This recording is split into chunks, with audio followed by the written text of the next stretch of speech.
Bonjour à toutes et à tous.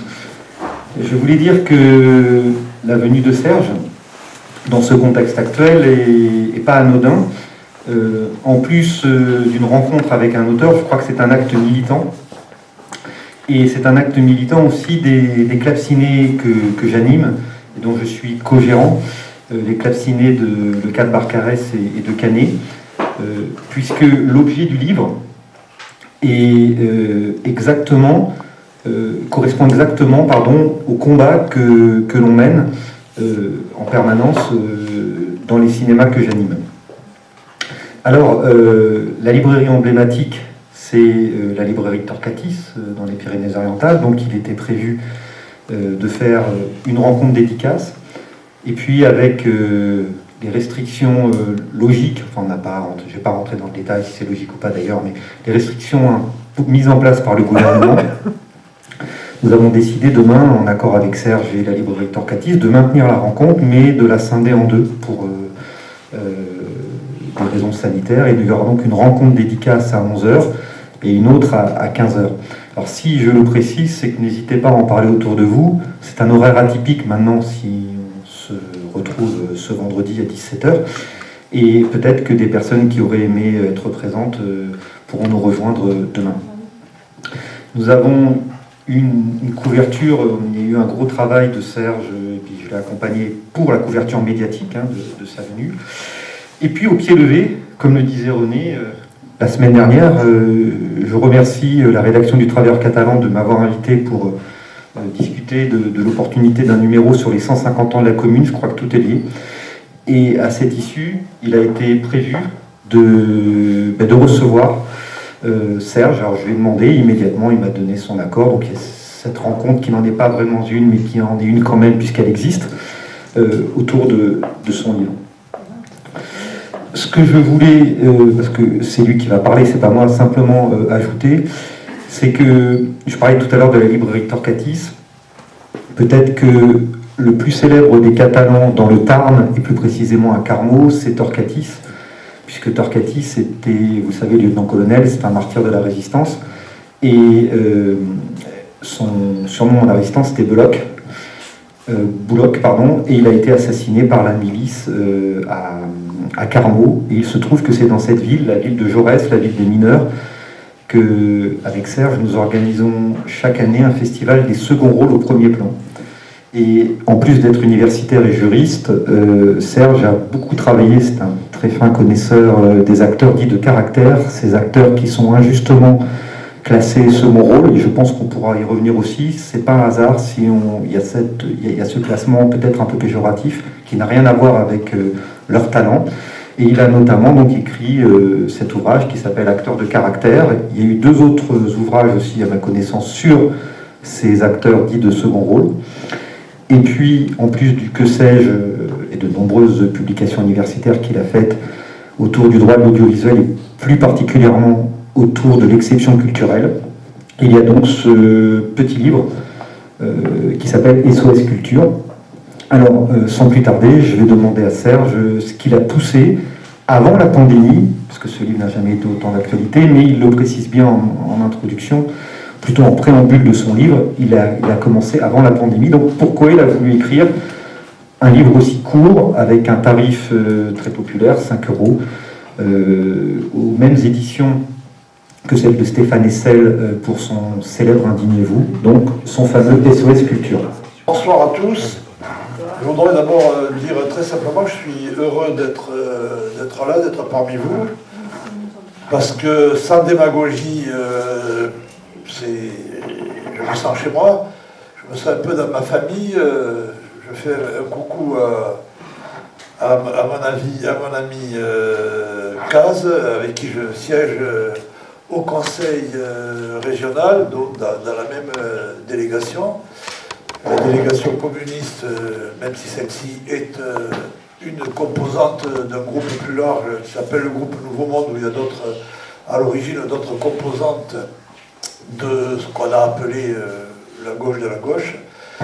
Et donc, je suis évidemment heureux quand je retrouve ceux dont je me sens le plus proche.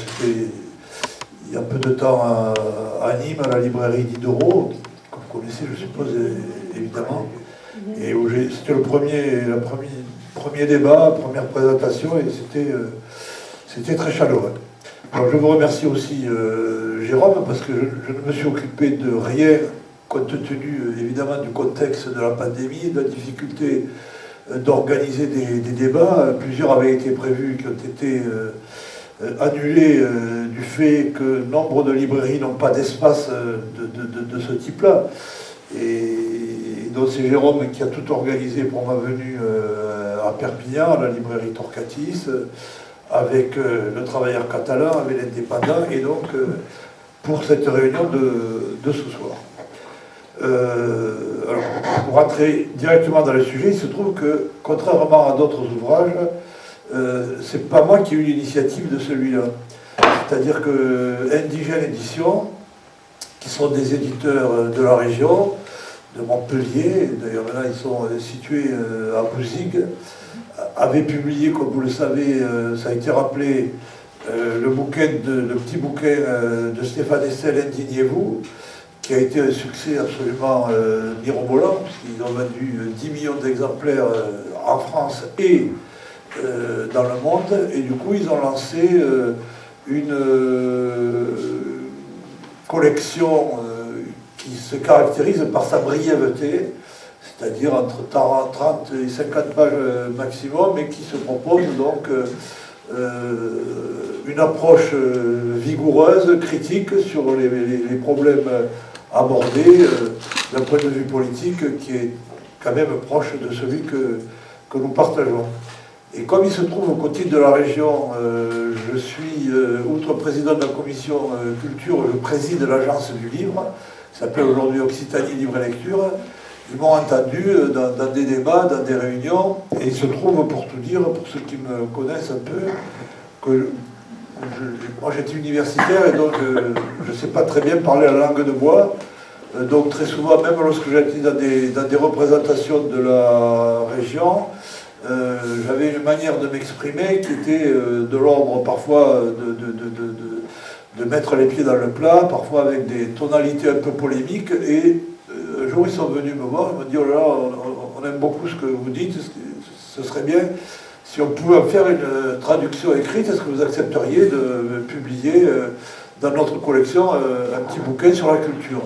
Donc moi j'avais donné un accord de principe, ça c'était 2019, et puis à la fin de 2019, c'est-à-dire avant la pandémie, ils m'ont recontacté, ils m'ont dit: oh là, ce serait bien si vous acceptiez de faire un petit bouquin dont le titre serait Passion Culture. Alors moi j'ai dit oui, je veux bien faire le bouquin, mais je ne veux pas que ça s'appelle Passion Culture, je veux un autre titre, je veux que ça s'appelle SOS Culture. Ah ouais, elle m'a dit: ah ouais, c'est évidemment un peu différent, c'est un peu critique. Et puis, donc, on s'est mis d'accord. Moi, j'ai commencé à écrire, à synthétiser, parce que pour synthétiser dans une quarantaine de pages, il faut évidemment élaguer. La pandémie est arrivée, et là, ils m'ont dit: c'est incroyable que vous ayez proposé ce titre, parce que finalement, avec la pandémie, c'est vraiment le titre qui s'imposait. Pourquoi j'avais choisi ce titre? En fait, c'est dit, à mon âge, je peux dire ça, c'est pas du tout prétentieux, mais j'ai l'impression que mon regard est alimenté par trois sources. La première, qui est évidemment la plus importante, que j'étais donc universitaire, j'étais prof à la fac à Toulouse, et très rapidement je m'étais spécialisé dans le droit de la communication et le droit de la culture. Je dirigeais un laboratoire sur ces questions-là, je dirigeais un master 2 dans ces domaines. Donc c'est ma première ressource très académique, si j'ose dire. La deuxième, qui est pour moi essentielle, c'est une expérience militante, puisque j'ai été, entre guillemets, le compagnon de route de Jack Ralite pendant pratiquement 30 ans. C'est-à-dire que lorsque Jack Ralite a créé ce qu'il avait appelé les États généraux de la culture, je vais tout vous dire, c'était un moment où j'étais un peu en délicatesse avec le parti, pour une raison très simple, c'est que mon père avait été maire communiste et conseiller général communiste de la Guépie dans le Tarn-et-Garonne, et qu'à un moment très compliqué, c'est les années 70, 71 pour être très précis, mon père avait été exclu de manière brutale du parti, alors même qu'il est resté communiste jusqu'à son dernier souffle, mais avec une souffrance qui était celle d'avoir été exclu du parti. Donc, du coup, j'avais pris quelques distances avec pas avec l'idée communiste, mais avec l'appareil. Et un jour, Ralit m'a appelé, en plus, comme il ne dort pas, il m'a appelé un jour à 7h du matin, en me disant, ici Jack Ralit, et donc je pensais que c'était un de mes collègues de la fac qui faisait toujours des blagues au téléphone, et moi je lui avais répondu, oui, et moi je suis le pape, et j'avais raccroché. Et 2 heures après, il m'a rappelé. Je dis ça parce que ça témoigne, je pense qu'il n'y a que dans le Parti communiste qu'il y a cette curiosité, cet intérêt pour les problèmes culturels. Et en fait, il me rappelle et il me dit, voilà, c'était au moment où il lançait les États généraux de la culture, c'était au moment de la privatisation de TF1, donc c'est 1986-1987. Et il me dit, voilà, j'ai lu un article de vous incroyable dans une revue que personne ne lisait, qui était totalement confidentielle, qui tirait à quelques centaines d'exemplaires, il s'appelait Film Échange. Et en fait, c'était une revue des producteurs de télé et de cinéma. Et moi, je tenais la rubrique juridique. Mais j'avais jamais imaginé que des politiques puissent lire cette revue. Et Ralit, j'avais fait un papier au lance-flamme contre la privatisation de TF1. Et du coup, Ralit m'a dit, ce serait bien qu'on se voit. Du coup, on s'est vu et puis je ne l'ai plus quitté. Et donc, pendant des années, j'étais à ses côtés donc aux États généraux de la culture, où on a fait beaucoup de débats, de meetings, de réunions, de déplacements à l'étranger, dans pas mal de pays, où je dis ça pour l'anecdote, mais s'il n'y avait pas eu tout ça, il n'y aurait pas eu ce bouquin. On s'est trouvé en novembre 89 à Berlin, au moment de la chute du mur, c'est-à-dire qu'on était invité par le SED, le Parti communiste est-allemand, à Berlin-Est. On est arrivé à Berlin-Est, et 3 jours après que nous soyons arrivés, le mur est tombé, et en fait, on a croisé l'histoire, parce qu'on était évidemment accueillis par des gens du SED, et on mangeait chez un auteur très célèbre qui s'appelle Christoph Heim, qui était marié avec une Russe. C'est un souvenir qui est évidemment les plus indélébiles de ma vie, puisqu'on était en train de déjeuner, et son épouse, qui était russe, j'allais dire soviétique, qui nous servait en plein repas et rentrait en pleurant, en disant le mur est tombé, et c'était incroyable parce que pour l'immense majorité des gens, c'était un truc magnifique, merveilleux, positif. Et nous, dans les conditions où nous étions, Ralit s'est mis à pleurer, et il se trouve que dans la délégation, il y avait des gens qui n'étaient pas du tout communistes, hein, comme le comédien Daniel Mesguich, qui figure dans la photo de la dernière de couverture, et quelques autres. Et en fait, on a été pris pendant 10 jours dans un truc invraisemblable, c'était que à Berlin-Est, à ce moment-là, vous imaginez tout ce qui se passait. Ralit est quelqu'un qui dort très peu parce qu'il récupérait un taxi au restaurant, etc. Et comme les autres membres de la délégation étaient soit avec leurs copines, soit pour Daniel Mesguich avec sa fille, j'étais le seul isolé, et donc j'étais avec Ralit en permanence, sauf que je suis rentré complètement ratatiné. Mais je dis ça, c'est une anecdote, mais ce que j'ai vécu avec lui en termes de terrain était évidemment totalement complémentaire de la vue purement académique ou universitaire que j'avais. Et pour les marxistes, ce que Marx appelle la praxis, c'est-à-dire l'articulation du discours conceptuel et de l'opérationnalité militante, pour moi c'était en plein. Parce que du coup, toutes les idées théoriques que j'avais étaient confrontées à une autre réalité, et donc c'était une expérience tout à fait essentielle. Et le troisième moment, évidemment, de ce livre, c'est lorsque j'ai été élu à la région, donc sur le contingent à l'époque front de gauche de notre liste. Moi j'avais dit le seul truc qui m'intéresse c'est la culture, donc j'étais président de la commission culture, et j'ai découvert de notre point de vue comment on gérait les dossiers, comment il fallait faire des choix, quelles étaient les contraintes, les critères, etc.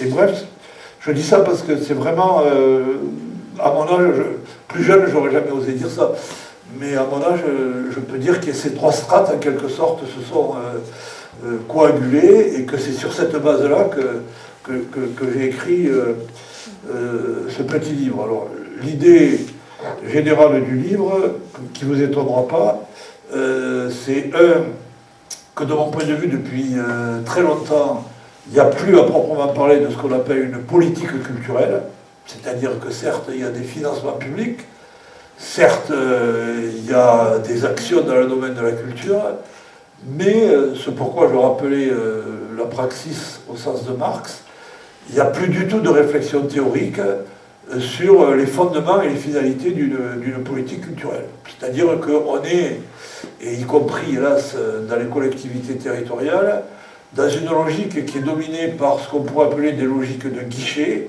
de services votés, c'est-à-dire que d'une année sur l'autre, eh ben, il y a des gens qui bénéficient de subventions, c'est-à-dire de grandes institutions, des compagnies, dans le domaine, encore une fois, du spectacle vivant, de l'audiovisuel, du patrimoine, en fait, de tous les secteurs culturels. Et donc, il y a en quelque sorte une relation, c'est pas péjoratif du tout dans ma bouche, de guichets, de demandeurs, de porteurs de projets, à qui ben, on continue d'attribuer des subsides parce qu'ils en avaient l'année précédente et que c'est difficile d'évacuer ceux qui sont déjà financés, mais qu'il n'y a plus ce que j'appelle un référentiel culturel. Ce référentiel culturel, je vais le lire dans un instant, c'est effectivement en quelque sorte le guide qui définit les fondements et les finalités pour lesquelles on mène des politiques culturelles et qui permettent de choisir en quelque sorte les bénéficiaires. Et moi j'enseignais ça à mes étudiants déjà depuis des années à la fac, à partir d'une conception, j'allais dire, livresque, académique, purement conceptuelle et pas opérationnelle ou expérimentale.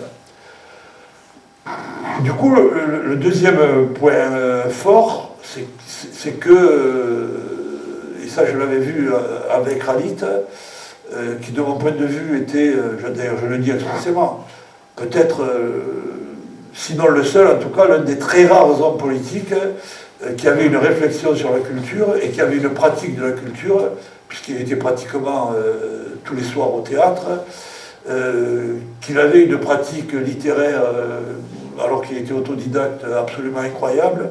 J'ai fait partie des rares personnes qui ont été chez lui, puisqu'il vivait un peu comme un ermite, dans un HLM qu'il n'a jamais quitté à Aubervilliers. Et ce qui était, c'est une anecdote, mais je le dis parce que c'est révélateur du personnage. La plupart du temps, il achetait ses bouquins en deux exemplaires. Un qui restait immaculé, et l'autre sur lequel il stabilotait, il écrivait, il prenait des notes, et dont la plupart de ses bouquins étaient en deux exemplaires. Un, parce qu'il aimait les livres, qui étaient à la bibliothèque, et dont il ne fallait pas que ce soit maculé, et les autres qui étaient abîmés, écrits, etc. etc. Et la conviction qui était la sienne et qui est très vite devenue la mienne, c'est qu'en fait, il y avait une dissociation totale entre le monde de la culture et le monde du politique.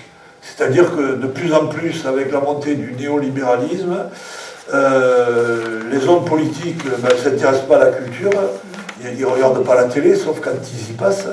Ils ne vont pas au cinéma, ils n'ont pas le temps. Ils vont très peu au théâtre, etc. Et finalement, ce qu'on appelle la culture est sorti, je l'ai mesuré 10 fois, de leur environnement mental immédiat. Alors, je raconte deux anecdotes dans le livre, que vous lirez, qui évidemment m'ont valu quelques petites turbulences. Je commence le livre, parce que ça me paraît révélateur de ce que je suis en train de dire, par une scène qu'a filmé un de mes amis, qui est un cinéaste documentariste qui s'appelle Yves Geland. Et Yves, qui a fait de très beaux films, est d'origine de Carcassonne. Et Yves, qui est plus jeune que moi, je l'ai connu précisément aux États généraux de la culture. Et il a fait un film, documentaire, dans lequel il y a la scène par laquelle je commence le livre, où il filme dans les jardins de l'Élysée le président de la République, Hollande, le Premier ministre, Valls, et la nouvelle ministre de la Culture, une certaine Fleur Pellerin. Et Fleur Pellerin, en gros, leur demande qu'est-ce qu'elle va faire, qu'est-ce qu'elle doit faire. Et les réponses qui sont dans le bouquin, qui est les dialogues, purement et simplement, je ne suis pas amusé à charcuter. Il faut que tu aies des idées. Et aussitôt, pour comment avoir des idées, les deux lui disent va voir Jack Lang. Valls a ajouté Monique. Monique, c'est la femme de Jack Lang, qui a été son directeur de cabinet, etc. Ah oui, oui, oui, et Monique. Première idée. Et deuxième piste, il faut que tu ailles au spectacle tous les soirs. Hollande disant, cite les mots, il faut que tu te tapes ça. Il faut que tu te tapes ça. C'est-à-dire, va au spectacle et dis-leur qu'ils sont beaux, dis-leur que tu les aimes, et dis-leur aussi qu'ils sont un levier économique, qu'ils sont très fiers. Bon, voilà. Je m'arrête là. Mais malheureusement, ce n'est pas de la fiction, c'est du réel, par un gouvernement dit de gauche, qui atteste quoi? Qui atteste que ni pour Valls, ni pour Hollande, et du coup encore moins pour cette pauvre Fleur Pellerin, la politique culturelle ne veut rien dire. C'est-à-dire qu'ils n'ont aucun repère, ils n'ont plus encore une fois, de finalité à proposer, ils n'ont plus de corpus intellectuel. Et donc c'est ça l'idée du bouquin. La deuxième anecdote qui est terrible, qui est une pure citation, c'est Michel Schneider. Michel Schneider était un ami personnel de Jack Lang, membre du PS, et qui a été directeur de la musique au temps où Lang était ministre de la Culture. Et dans un pamphlet, on dit que mon petit livre est un pamphlet. Pour moi, il y a des accents pamphlétaires, mais ce n'est pas un pamphlet. Par contre, Michel Schneider a publié un bouquin qui s'appelle La Comédie de la Culture, qui pour moi est totalement un pamphlet dans la mesure où il ne propose rien de positif, il se contente d'un état des lieux qui est catastrophique. Et je cite cette phrase, qui est une phrase totalement assassine, puisqu'il raconte qu'il accompagne très souvent des politiques, notamment dans des concerts, à l'opéra, et il a cette phrase que vous retrouverez dans le livre, où il dit, pour la plupart d'entre eux, le meilleur moment du concert ou de l'opéra, c'est l'entracte, parce qu'ils ne sont pas gênés par la musique. Alors, si ça venait de l'un de nous, on pourrait dire on n'est pas légitime à dire ça. Mais lorsque c'est le directeur de la musique qui dit ça, qui l'écrit, c'est que c'est vrai. Bon, je veux pas... ce sont les moments pamphlétaires du livre. Alors du coup, c'est quoi un référentiel culturel?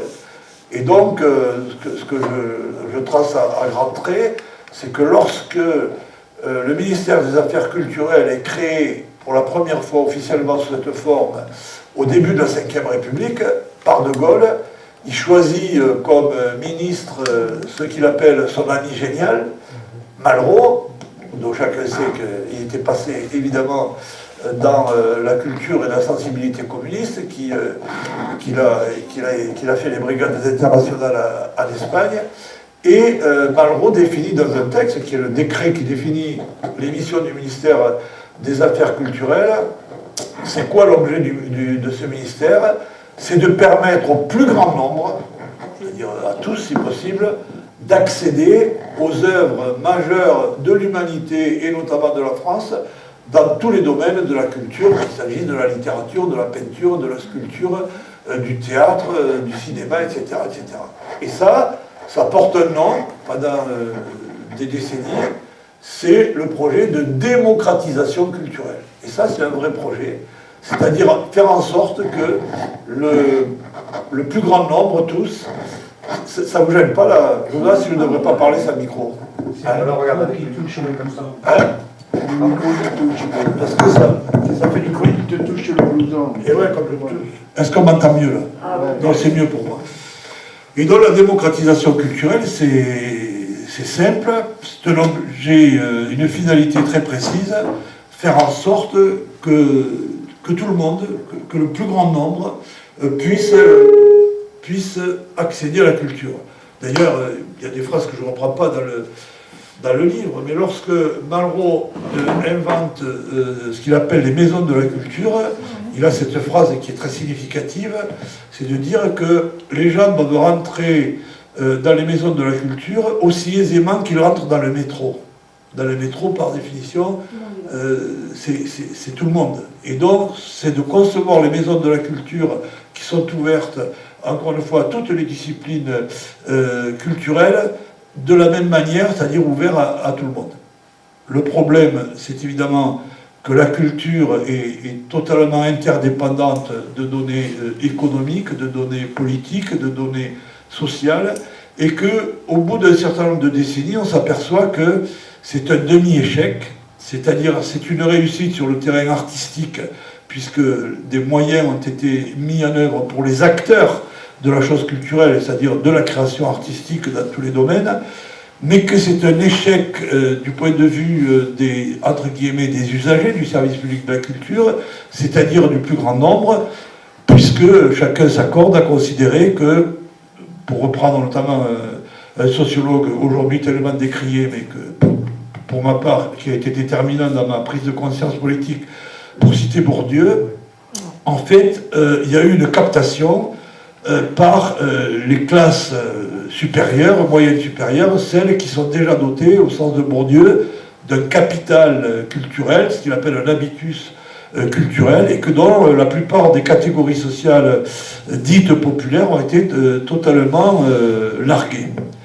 Du coup, la deuxième grande étape, où il y a encore un référentiel culturel, mais qui est totalement différent, c'est lorsque Jack Lang arrive au pouvoir, qui lui-même a certes pas la légitimité culturelle de Malraux, qui est un immense écrivain, quoi qu'on en veuille, mais il a une expérience quand même dans le domaine de la culture. Il se trouve, par parenthèse, que Jack Lang était officiellement professeur de droit public, c'est-à-dire exactement ce que je suis, ce que j'étais, professeur de droit public, agrégé de droit public, mais qu'on le voyait très peu à la fac, ce qui est évidemment dommage, mais qui était un bien pour la culture, puisqu'il était totalement engagé sur le terrain du théâtre, et qu'il organisait le plus grand festival de théâtre amateur en Europe, à Nancy, dont il avait une véritable empreinte culturelle. Sauf que il s'aperçoit évidemment que la démocratisation culturelle, ça n'a pas marché, et que par rapport à toute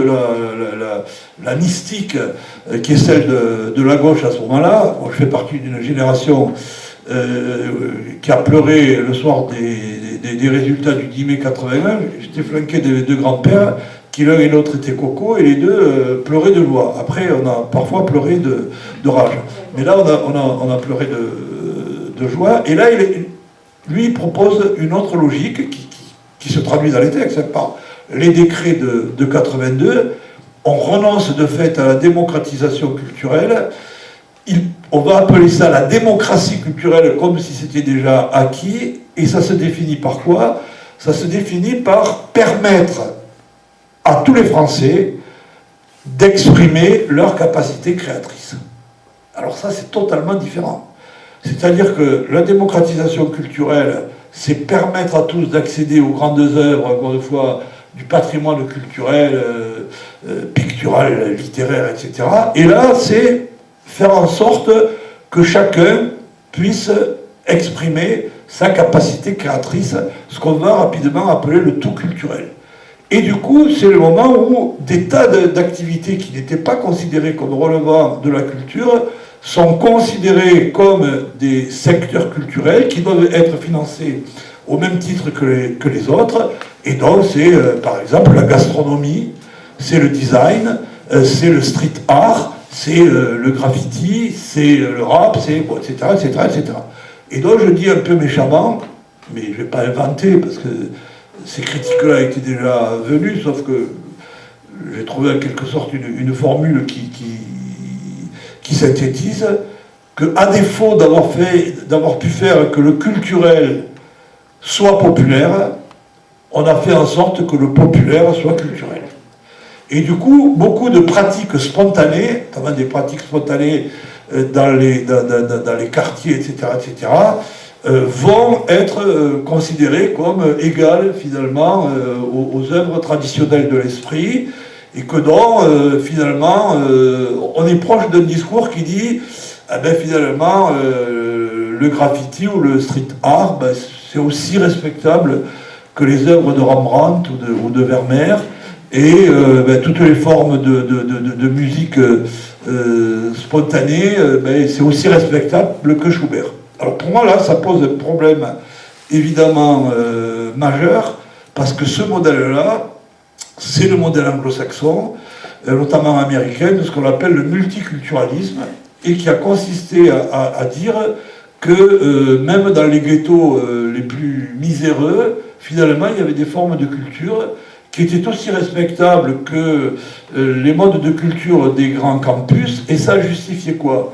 Ça a justifié finalement l'abstention des pouvoirs publics, c'est-à-dire le non-financement d'activités qui auraient dû être financées. Or, on n'a pas financé ce qui relève de pratiques spontanées. Donc, je ne veux pas aller plus loin, mais il y a, si vous voulez, là, il y a deux modèles qui ont, en tout cas, même si vous avez bien compris que, je vais dire paradoxalement, je me situe dans le modèle malrussien et pas dans le référentiel de langue, mais en tout cas, à ce moment-là, il y a des fondements et des finalités propres à chacune des deux approches. Le problème, c'est que se passe-t-il après? Eh bien, après ces deux-là, il ne se passe plus rien. C'est-à-dire que tous les ministres qui vont se succéder sont, ce que j'ai évoqué tout à l'heure, des gens qui vont gérer, qui vont accorder des subventions, qui vont de temps en temps, effectivement, être à l'origine de grands travaux, etc., etc. Mais il n'y a plus véritablement de référentiel. Alors, je cite deux exemples, parce que j'aurais pu tous les prendre, mais ça je ne le dis pas, mais M. Riester a été ministre de la Culture. Si aujourd'hui j'étais encore prof à la fac et que je dois dire à mes étudiants c'est quoi la contribution de M. Riester à la culture, je serais bien emmerdé, parce que même avec la meilleure volonté du monde, c'est rien. Frédéric Mitterrand, parce qu'il était évidemment en filiation de qui vous savez, et qu'il est tout sauf idiot, avait bien mesuré qu'il y avait un problème. Et donc, un temps, il a essayé d'avancer un nouveau référentiel qui était un peu simpliste, puisque par rapport à Malraux, qui était la culture pour tous, c'était ça, la démocratisation culturelle, pendant quelques temps, très peu de temps, il tente d'avancer un concept qui est la culture pour chacun.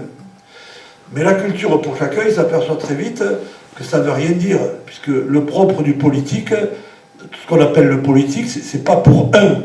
Si c'est chacun se démerde, et à la limite, il y a de très grands créateurs, même dans les régimes les plus totalitaires ou les plus autoritaires, ou les moins favorables à la création culturelle, il y a toujours des créateurs de génie qui arrivent à produire des œuvres, et le chacun au sens de l'individualité, ça n'a aucun sens.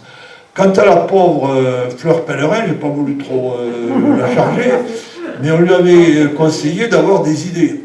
Et c'est quoi les idées qu'elle a eues? Et ça, je ne peux pas parler, puisqu'il se trouve que je connais l'universitaire venant de Toulouse qui a été recruté pour cela. C'était de définir des politiques culturelles à partir des algorithmes. Ce qui est le contraire d'une politique culturelle, puisque la logique des algorithmes, c'est en gros de vous proposer ce que vous connaissez déjà. Et pour moi, et ça je l'ai appris de Ralit, parce que cette citation je l'ai empruntée à Ralit, Ralit évoquait toujours cette citation, parce qu'il y a 1000 définitions de la culture, mais il y en a une à mon avis, c'est celle que je reprends à mon compte, qui est le contraire exact de la logique des algorithmes. Ralit citait un auteur qu'à l'époque je n'avais jamais lu, que j'ai lu après, qui était à la fois un poète et un diplomate, donc comme un diplomate qui avait quand même les pieds sur terre. C'est pas du tout péjoratif pour les poètes, que j'admire par ailleurs. C'est quoi la culture? Je cite, le luxe de l'inaccoutumance. Le luxe de l'inaccoutumance, ça signifie que la vraie culture et donc la vraie création artistique, pour partie, relève de l'inédit. C'est-à-dire, c'est ça, un vrai créateur, c'est celui qui va arriver à créer, à vous faire aimer quelque chose dont vous ne saviez même pas que ça pouvait exister. Alors vous savez, quand on écrit un livre, il y a une part de soi-même. Moi, il se trouve, j'ai évoqué le fait que j'ai été élevé, alors je n'étais ni dans la bourgeoisie, ni dans le prolétariat, classe moyenne, dans un village dont mon père était maire et ma mère tenait le café-restaurant, mais il n'y avait pas de théâtre, il n'y avait pas de musée, il n'y avait pas d'opéra, il y avait la télévision et point barre. Et la première fois que j'ai été au théâtre, c'était à Paris, j'avais plus de 18 ans, c'était après le bac, j'ai pu aller à Paris. Et la première fois que j'ai été au théâtre, je me rappelle comme si c'était hier, ça a été un éblouissement parce que je ne savais pas que ça existait. Et j'ai vu une pièce, alors j'ai eu un coup de bol, qui s'appelait Marat Sade, et qui traitait pour partie de la Révolution, avec les personnages de Marat, de Charlotte Corday, etc. etc. Et du coup, j'ai découvert ce qu'était le théâtre. Pourquoi je dis ça? Parce qu'après, bien des années plus tard, des décennies plus tard, j'étais donc directeur d'un master de culture à l'université. Master 2, ça veut dire Bac plus 5. Et les premières années, je faisais remplir des fiches anonymes aux étudiants pour savoir à peu près ce qu'ils savaient, ce qu'ils connaissaient, comment ils se situaient. Par parenthèse, c'est là que j'ai vu par exemple qu'il y a des années de ça, tous mes étudiants savaient qui était Bernard-Henri Lévy, mais qu'aucun, je dis bien aucun, pas un, aucun, n'était capable de citer un ouvrage de Bernard-Henri Lévy. Ce qui est très révélateur dans quel monde culturel on est arrivé. C'est-à-dire qu'en réalité, c'est vu à la télé. Donc un animateur de télé est connu, mais qu'est-ce qu'il a écrit? Personne n'en sait rien. Je referme la parenthèse. Mais ce qui était troublant, c'était qu'est-ce que vous avez vu au théâtre? Quelle exposition? Quel musée avez-vous visité?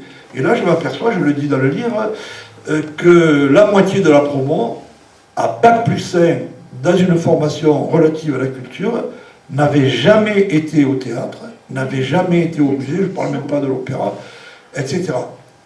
Et du coup, ça pose évidemment un problème, qui est le problème de l'articulation entre l'éducation nationale d'une part, et la culture d'autre part. Alors, je vais dire encore deux ou trois mots, puis je préfère qu'on échange. Là, par contre, moi qui suis un admirateur de Malraux comme ministre au sens de l'ambition culturelle, il y a une part de responsabilité de Malraux, et c'est là que, j'allais dire modestement, nos chemins divergent, c'est que Malraux était absolument convaincu que le rapport à l'œuvre d'art ne nécessitait aucune formation, aucune pédagogie. Sa conception, c'était le choc esthétique, c'est-à-dire un rapport charismatique à l'œuvre, et il pensait que ça n'avait rien à voir avec la pédagogie, et que la beauté, dans la création, ça ne pouvait pas s'enseigner. Et du coup, ça a duré longtemps, il y a eu une empreinte de Malraux, cette fois une empreinte négative, c'est qu'on a longtemps finalement carburé, et ensuite pour des raisons politiques instrumentalisées par les libéraux évidemment, qui vous disent, contrairement à Bourdieu, qu'il n'y a pas de déterminisme et qui viendront toujours vous dire que tel autodidacte qui est garagiste ou employé de ce que vous voudrez, en fait est un fanatique d'opéra, ce qui est vrai, que Dieu merci, il y a des individus qui échappent au déterminisme. Mais encore une fois, c'est marginal. Et donc, c'est là où, pour ma part, la deuxième partie du bouquin, que j'ai appelé malicieusement « Que faire ?» Vous savez, évidemment, en empruntant un clin d'œil à Lénine, « Que faire ?» Pour moi, la question de la pédagogie, de l'enseignement, est déterminante. Je trouve que moi, je suis maintenant mais totalement convaincu que la sensibilisation à la culture, à la création artistique, à la pratique musicale, à la visite des ateliers d'artistes, y compris au cinéma, au théâtre, etc.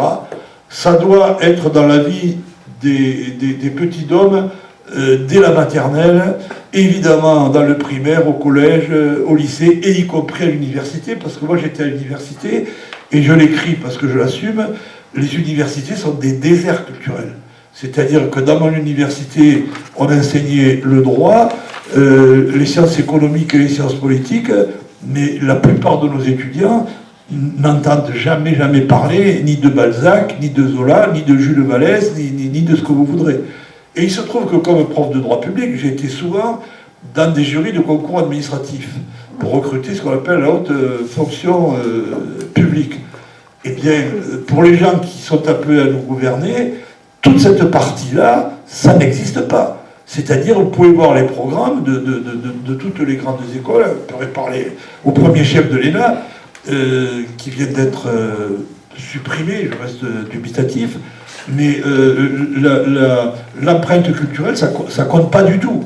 D'ailleurs, ça je ne le cite pas dans mon livre parce que je ne veux pas m'en prendre aux personnes, mais le nombre d'anecdotes cruelles qu'il y a sur les ministres de la culture pris en flagrant délit d'inculture totale, notamment cette pauvre Fleur Pellerin qui est incapable de citer un seul titre d'un auteur français qui vient d'avoir le prix Goncourt. Le b.a.-ba, c'est que quand on ne sait pas, on demande à quelqu'un du cabinet de faire une fiche, si on a un minimum de curiosité. Or, ça n'est plus, encore une fois, et je termine là en bouclant la boucle, ça n'est pas dans l'environnement mental de ceux qui nous gouvernent. Et ce par quoi je veux finir, c'est que lorsque le président de la République, Macron, annonce le premier confinement, il ne mentionne même pas, comme vous le savez, ça a été dit et répété depuis, il ne mentionne même pas le mot culture. Lorsque son Premier ministre Castex intervient quelque temps après, dans sa première intervention, il ne dit pas non plus le mot culture. Et ce qui me frappe, et c'est évidemment là que mon petit livre n'est pas de nature à faire un consensus, c'est que face à cette situation, quelle est la position, le ressenti, la perception des artistes et des intermittents du spectacle dans un premier temps, que j'ai beaucoup fréquenté dans les théâtres occupés ces dernières semaines, c'est l'incompréhension. Mais l'incompréhension réelle. C'est-à-dire que quand ils sont interviewés à la télé, etc., ils ne comprennent pas, et de bonne foi, ils ne comprennent pas. On ne comprend pas pourquoi on peut aller dans les transports, on peut aller dans le métro, on peut aller dans les grands magasins, et on peut aller à l'église, etc. Mais pourquoi on ne peut pas aller au théâtre et au musée?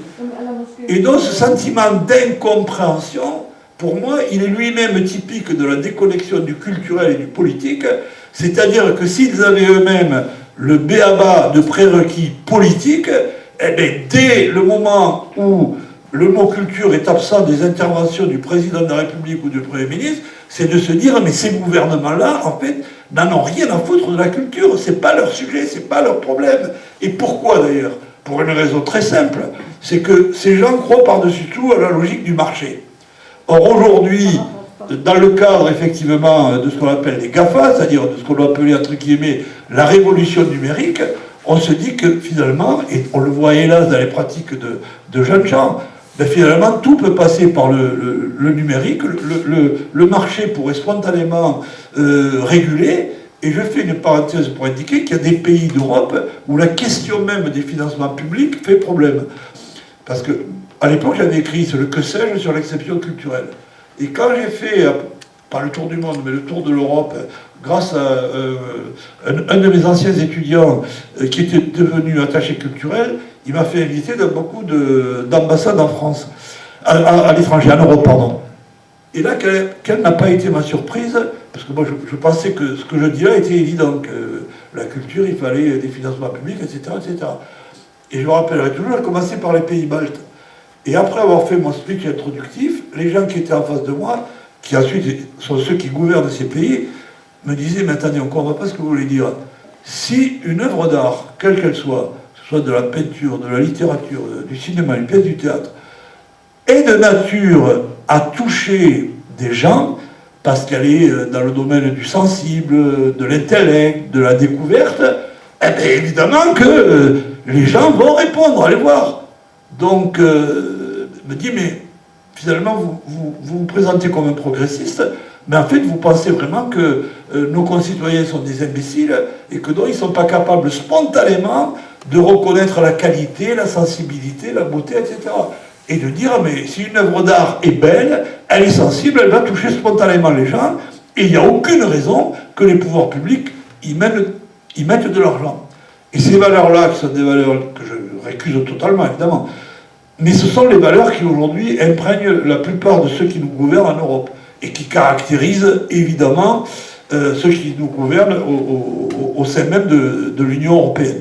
Et je termine là, pour moi, ce sont tout ça des questions éminemment politiques.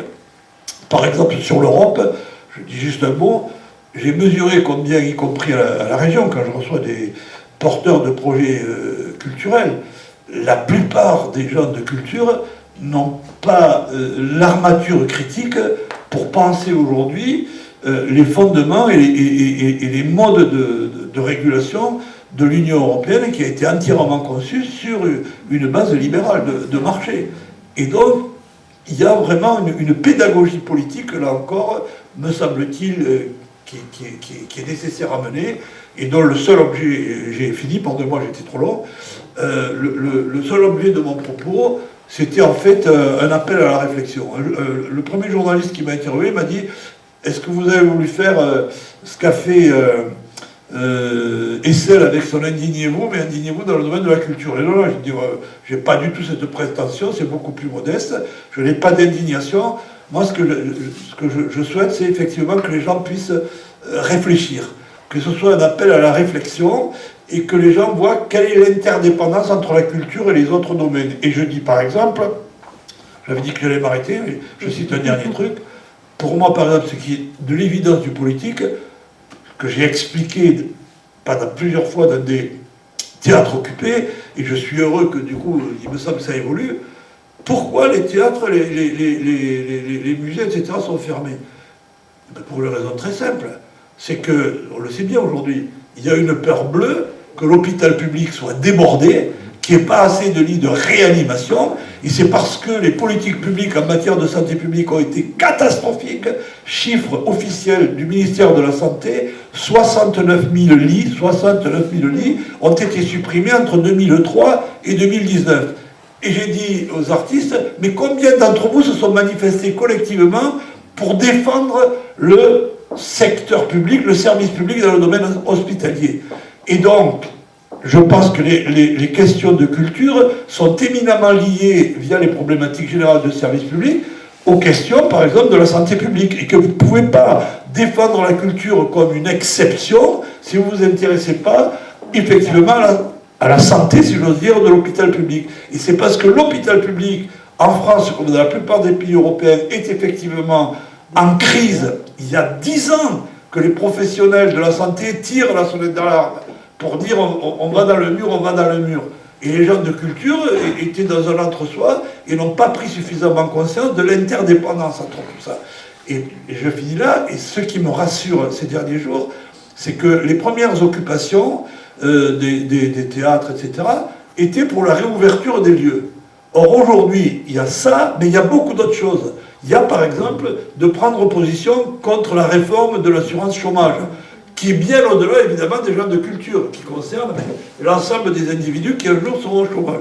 Or je suis heureux de voir que j'étais aussi bien à Nîmes, à Montpellier, à Toulouse, désormais le refus ou la protestation de la réforme de l'assurance chômage est repris en compte par les artistes, et pour moi ça c'est déjà un début de prise de conscience quant à la portée politique des questions posées en matière de culture. Pardonnez-moi, j'ai été beaucoup trop long.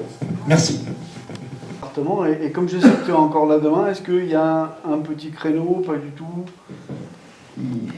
Ben, moi je peux, si vous me le confirmez, et moi je rentre sur Alenia ce soir, je passe leur dire et je leur annonce la venue de Serge, mais donnez-moi une heure.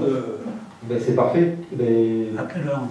Il faut qu'on soit à 11h à Torquati si on veut rester. L'expérience d'enseignant, je suis frappé d'abord par ce que vous avez dit sur les universités comme étant des déserts culturels. C'est quand même fort de dire ça, alors que c'est censé être le lieu même de la culture. Enfin, cette idée est vraiment tout à fait bouleversante. Mais les écoles, l'enseignement en général, et moi je me demande si, malgré les efforts que font les enseignants, j'étais enseignant dans le secondaire et on emmène les élèves au théâtre, enfin, on essayait de faire un tas de choses. Mais dans la conception même des programmes, il y a un cloisonnement des disciplines qui font que chacun, évidemment, se spécialise dans son créneau, et la dimension culturelle de ces disciplines même n'est pas perçue. Il y a une sorte d'éclatement qui fait que cette dimension culturelle n'est pas perçue. Entre le prof d'histoire qui va enseigner l'histoire et le prof de sciences qui enseigne par exemple les résultats de la science, on n'explique pas comment ces résultats sont advenus. C'est-à-dire on n'explique pas l'histoire finalement de ces résultats scientifiques. C'est-à-dire que là, il y a vraiment toute cette dimension culturelle, à mon avis, qui fait défaut. Et alors, concernant les arts plastiques, c'est vraiment un scandale. Un vrai scandale. Aucune formation dans ce domaine.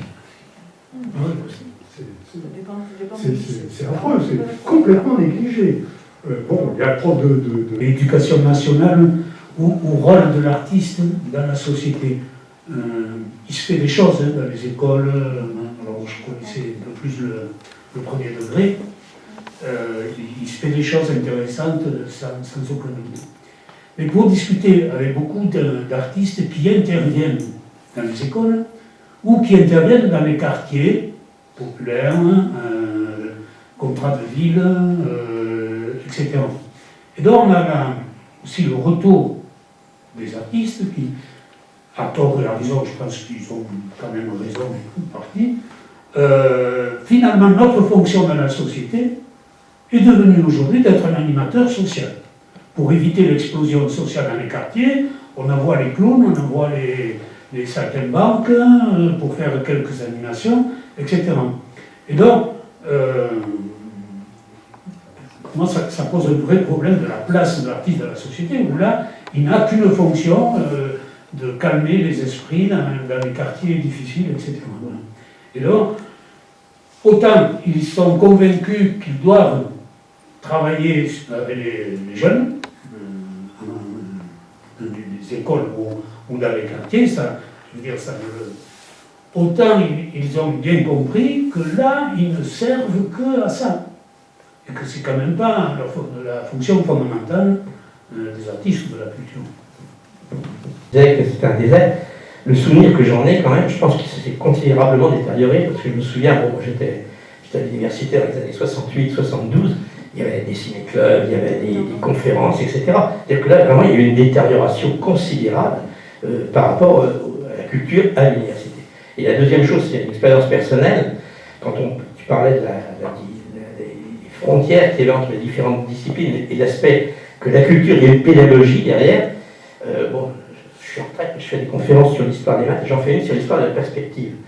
Et donc, évidemment, on travaille à la fois on fait des maths, mais on travaille aussi sur les tableaux. Et les expériences que j'ai eues, à la fois quand je l'ai faites pour du grand public, ou quand je l'ai faites pour des élèves, c'est qu'on s'aperçoit qu'il y a une découverte, c'est-à-dire qu'il y a besoin de connaissances pour comprendre un certain nombre de choses sur les tableaux. Bon, je me souviens avec les élèves, c'était quand j'arrivais sur l'époque moderne, Picasso et tout, l'idée que tout le monde pouvait dessiner ça, etc. Et donc, l'idée de montrer l'évolution de la représentation de l'espace depuis... Et là, il y avait une découverte de la part des élèves, donc ça nécessite, il y a une nécessité de pédagogie. Et donc l'idée devant une œuvre, tu découvres, bah non. Et moi, en faisant cette conférence, j'ai découvert des tas de choses. Je voyais Mondrian, je l'aimais, mais j'ai compris ce que c'était que Mondrian, alors que si j'avais pas eu des bouquins, etc., pour ça, je ne le voyais pas. Voilà. C'est pas possible. Mais les grandes lignes, je les maintiens intégralement. Pour ce qui concerne l'université, vous avez commencé par là, j'ai tout fait à l'université, j'ai été doyen pendant 10 ans et j'ai été directeur de labo jusqu'à mon départ en retraite. Et par exemple, faire.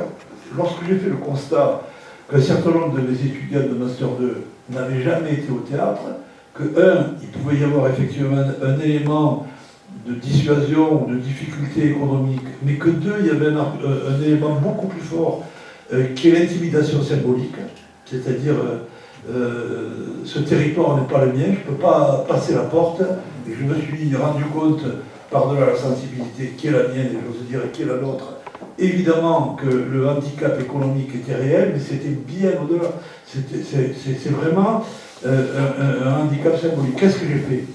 J'ai proposé, et ça se passe encore à Toulouse, que le diplôme, c'est-à-dire l'université, paye les entrées, paye la billetterie pour nous permettre à nos étudiants d'aller au Centre dramatique national, voir 5 spectacles, d'aller au Théâtre Garonne, d'aller dans tel musée, c'est plus facile, etc. Et au début, en conseil, mes collègues m'ont dit « mais t'as perdu la tête, on va quand même pas payer des billets d'entrée pour aller au théâtre, c'est-à-dire dans leur tête au divertissement ». Et donc il a fallu faire tout un travail de pédagogie à l'égard même de mes collègues, parce qu'aujourd'hui, il y a une forme d'instrumentalisation, et c'est pareil dans tous les concours, de finalisation en termes d'efficacité, d'efficience, de performance, c'est-à-dire des lectures qui vont me permettre de réussir à l'examen ou à tel ou tel concours. Et moi je disais, vous savez, j'ai fait des trucs, je le dis immodestement, sans le présenter comme ça, mais l'enseignement du droit, c'est aride. Or, le droit, c'est quoi? Pour moi, un bon juriste, c'est celui qui jongle avec les mots. Parce que le droit, c'est pas de l'intuition. C'est des mots, c'est de la sémantique. C'est-à-dire, selon que vous mettez notamment ou pas l'étamment, vous mettez une virgule ou pas, ça change tout. Et le droit, c'est à proprement parler ce qu'on appelle une science de l'interprétation. C'est une heuristique. C'est-à-dire, les grands avocats ou les grands magistrats sont ceux qui, précisément, d'ailleurs, on le voit tous les jours, le fait qu'il y ait des instances d'appel qui vous disent le contraire de ce qu'avait dit la première instance, ou que la Cour de cassation, bon, il y a plusieurs interprétations. Et moi, je me suis dit, mais quels sont les auteurs qui peuvent être ciblants sur le terrain des mots? Et moi, j'ai demandé à des étudiants, au début, on me dit, mais il est fou, et après, ils en ont demandé.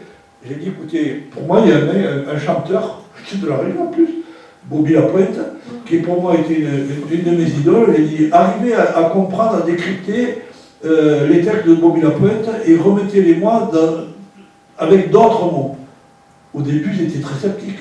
Et ce que j'ai fait avec Bobby Lapointe, je l'ai fait avec des textes de Raymond DeVos, je l'ai fait avec des textes de Raymond Queneau, je l'ai fait avec des textes d'un dramaturge qui, pour moi, est un génie des mots qui s'appelle Valère Novarina. Et ensuite, les étudiants me demandaient, ils me disaient, mais c'est beaucoup plus intéressant que de faire des commentaires juridiques traditionnels. Mais donc, je pense que par rapport à ce que vous disiez tout à l'heure, c'est aussi ça, insuffler de la culture dans des domaines qui peuvent être d'une aridité, qui récusent même l'approche culturelle. Ensuite, vous avez, je l'ignore pas évidemment, puisque la région elle-même finance les opérations lycéennes au cinéma, etc. Je n'ignore pas que des équilibres budgétaires en termes de billetterie, aussi bien au théâtre qu'au cinéma, sont le fait qu'il y a des collégiens ou des lycéens, mais là aussi j'ai une image. Pour moi, ce sont des canaux de sauvetage. C'est-à-dire qu'il y a un grand, le navire amiral, qui est l'éducation nationale.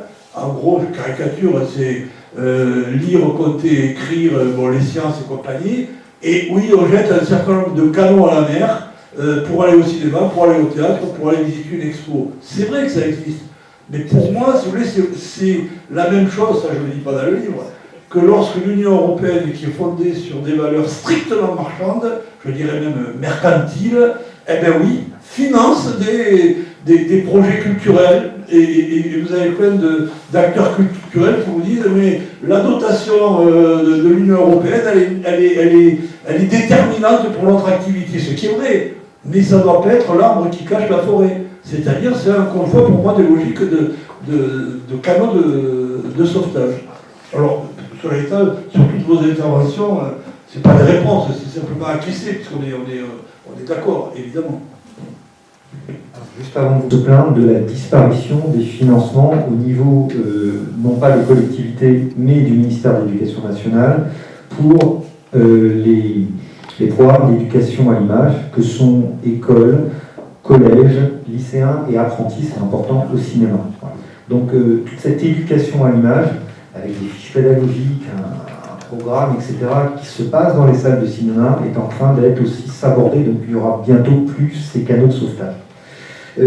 Tu as parlé des mots, et tu cites page 16, très justement, parmi un certain nombre de grands auteurs, Camus, et sa célèbre citation, « Mal nommer les choses, c'est ajouter au malheur du monde ». Et effectivement, pour toi qui es juriste, et je fais le lien, l'exception culturelle, ce n'est pas exactement une sorte de bouclier. Tu proposes à la fin, avec tout un tas de mesures, plutôt ce qui pourrait être des glaives, mais en tout cas, donc l'exception culturelle qui est un bouclier, c'est pas exactement la même chose que la spécificité ou encore la diversité culturelle. Et comme tu disais tout à l'heure, c'est pas uniquement une nuance sémantique que des non-juristes ont du mal, quelquefois, à percevoir. Derrière, pour les juristes libéraux qui essaient de mettre en place des traités, notamment les traités entre le Canada et l'Europe, dans lequel j'apprends à lire ton livre que, effectivement, ça paraît logique, les filiales américaines au Canada vont pouvoir rentrer comme ça sur le marché, etc.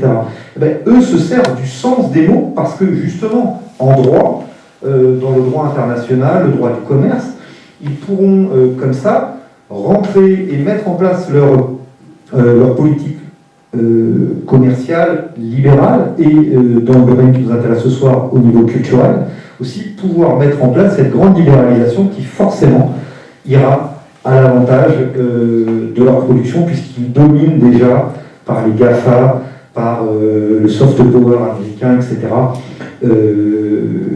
En tout cas en Europe, le monde culturel, et notamment dans l'audiovisuel. Voilà, ça c'est important, et on ne peut jamais aussi, tu le dis très bien, le retirer, l'extraire d'un contexte géopolitique.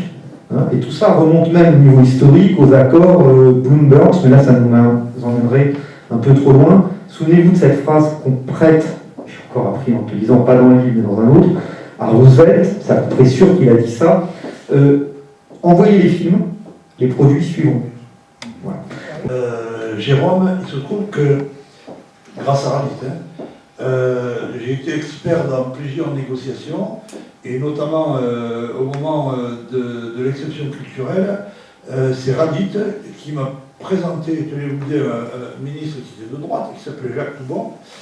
Et à un moment où c'était très compliqué, parce qu'il y avait un ministre de la Culture qui s'appelait Toubon, et un ministre de la Communication qui était l'ancien maire de Grenoble, le président du Conseil général de l'Isère, Carignan, qui ensuite a été embastillé. Et les deux souhaitaient intervenir sur le dossier. Et Radit m'avait dit, Carignan n'est pas fiable, mais Toubon est très fiable, c'est un vrai gaulliste, etc. Bref, par son intermédiaire, je suis dans un groupe d'experts, et je voulais dire un mot sur les mots pour voir lesquels qui me sont aujourd'hui tendus dans bien des domaines que je ne peux pas évoquer. À un moment, sur l'exception culturelle, il s'agit de protéger les quotas d'œuvres d'expression originale française pour éviter ce que Mitterrand avait appelé l'invasion des produits venus